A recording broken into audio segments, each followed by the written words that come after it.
അതെ, ഈ ശാരീരിക ഉപദ്രവത്തിന്റെ കാര്യം പറഞ്ഞപ്പോഴാ സിസ്റ്ററിനെ ഉപദ്രവിക്കുന്ന വീഡിയോസും മറ്റും വന്നിട്ടുണ്ട്. അതായത് ഉപദ്രവിച്ചതിന്റെ വീഡിയോ ഒന്ന് പറയല്ലേ? അല്ല അതായത് ആ ഫോണിൽ കയറി പിടിക്കണാണ് കറക്റ്റ് ആയിട്ട് അതിന് തന്നിട്ട്. അല്ല, സിസ്റ്റർ പറയുന്നുണ്ട് അടിച്ചത് എനിക്ക് വിഷ്വലി ഷൂട്ട് ചെയ്യാൻ പറ്റാഞ്ഞത് കൊണ്ടാണ്, അല്ലെങ്കിൽ അത് ഷൂട്ട് ചെയ്തേനെ എന്ന് പറയുന്നുണ്ട്.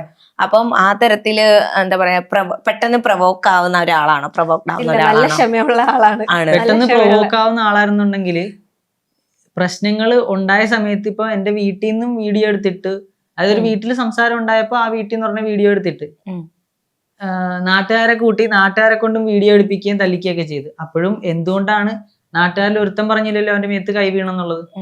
അത് എനിക്ക് കഴിവില്ലാഞ്ഞിട്ടല്ല, എനിക്കെന്ന് പറയുമ്പോ എന്റെ കൂടെയുള്ളവരെ സേഫ് ആക്കുക എന്നുള്ള ഓപ്ഷനേ ഉള്ളൂ. അതുപോലെ തന്നെ പെണ്ണിനെയും ബിജിനെയും നോക്കിയിരുന്ന ഏതോ സിനിമ കണ്ട് പഠിച്ചൊരു പാഠമാണ്. അതുകൊണ്ട് തന്നെ സ്ത്രീകളെ ഉപദ്രവിക്കുക എന്നുള്ളത് എന്റെ ഡിക്ഷണറിയിലുള്ള സാധനമല്ല. അത് മാക്സിമം കൺട്രോൾ ചെയ്യുക എന്നുള്ള ഓപ്ഷനേ ഉള്ളൂ.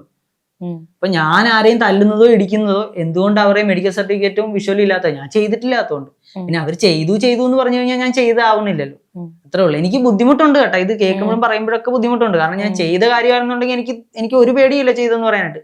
ചെയ്തിട്ടില്ലാത്തൊരു കാര്യം നമ്മൾ അത്രയും കാലം ഇപ്പൊ ഒരു വഴക്കുണ്ടായപ്പോഴും അപ്പുറത്ത് വീട്ടിലെ അല്ലെ വഴി വെച്ച് കണ്ട ഒരു ഏണിക്കാരന്റെയോ പുറത്തുള്ള പ്രശ്നമല്ല, ഒരു വീട്ടിൽ സംസാരിച്ച് തീർക്കാവുന്ന കാര്യമുള്ളൂ.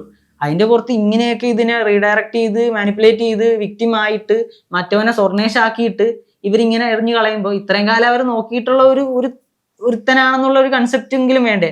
ഉള്ള കാര്യങ്ങൾ പറഞ്ഞു, കഥ മെനയുന്നതിലേ നമുക്ക് നല്ല ബുദ്ധിമുട്ടുണ്ട്. പക്ഷെ സാരമില്ല, ഇതൊരു പാഠമായിട്ട് ഞാൻ എടുക്കുകയാണ്. അതായത് ഈ ഇത്രയും കാലം ഞാൻ സത്യം പറഞ്ഞാൽ ഞാൻ പണിയെടുക്കുന്ന പൈസ എന്റെ കൈ വെച്ചാൽ മതിയായിരുന്നു. ഞാൻ ഇത് വെറുതെ അവർക്ക് വേണ്ടി കൊടുത്ത് വെച്ചത് കൊണ്ട് ഞാനിപ്പോ ആരായി? ഞാനിപ്പം പിച്ചക്കാരനായി. അതായത് ഒരു പെർമനന്റ് അഡ്രസ് പോലും ഇല്ലാത്ത ഒരുത്തനായിട്ട് ഞാനിപ്പോ എന്റെ ഭാര്യ വീട്ടിലാണ് കഴിയുന്നത്.